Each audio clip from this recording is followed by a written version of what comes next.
Hey guys, what's up? And today I'm going to be talking to you guys about why the Rebels lightsabers are so skinny. And you know what? So many people have asked this, like throughout the show's runtime. It has just gotten so much hate and so much comments about why its sabers are so skinny and stuff like that. And so today I'm going to go into why that is a thing from a directorial standpoint and perhaps maybe even an in-universe standpoint. So let's get into it. And the real explanation is that it's purely a design choice. And they're trying to harken back to the Ralph McQuarrie concept art for the original trilogy. They want to re-invoke that time period. They want to get that same tone and feel out of it. And so they did similar design choices like they did with the original trilogy. Like making the sabers a little skinny like in A New Hope. And if you really do look at Ben Kenobi and Darth Vader, their sabers are considerably thin, or thinner than they were in the prequels, and even in the later trilogy movies. And Dave Filoni says something about the difference. He says, "In Rebels, the Jedi have been mostly wiped out by the Empire, and the Force is weak, and the lightsabers flickered more than not." Filoni adds, "It makes it feel like it's dying off in the galaxy as opposed to being vibrant and so strong. So it works on many levels.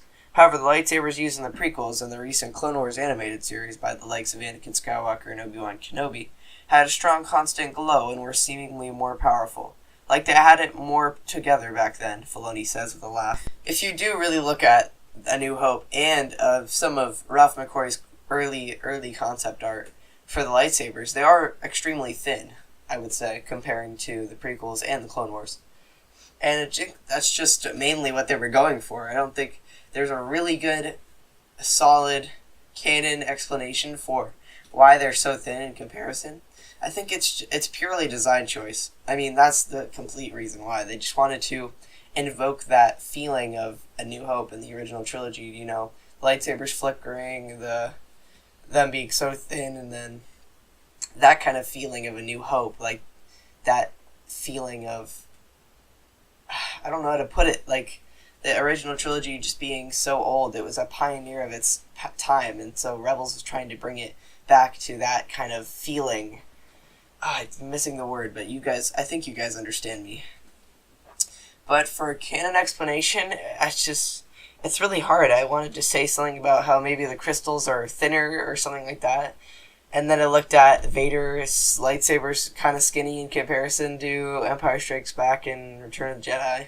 And I wanted to say, hey, we haven't seen Kanan, Ezra's, or Ahsoka's white blades in anything.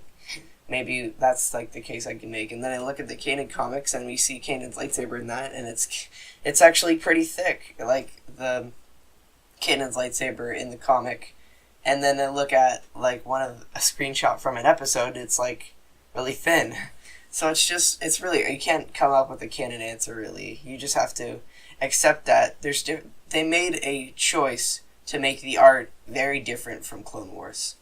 And that's why maybe the proportions are off a little bit, and it's kind of like it's a different style of animation, so the characters aren't completely screen accurate. So if you were to put Ezra in a movie, he would look very different than he does in Rebels. That's just the art choice that they decided to make. And you know what? I'm okay with it. I really like the art style in Rebels, and that's just interesting to me. And well, I'll keep it brief, guys. So thanks for tuning in, guys. If you enjoyed this video or you learned something from it, make sure to like and subscribe for more Star Wars videos. See you guys next time. Star Wars Dude out. We were meant to be Jedi so we could be here now, when Lothal needs us most.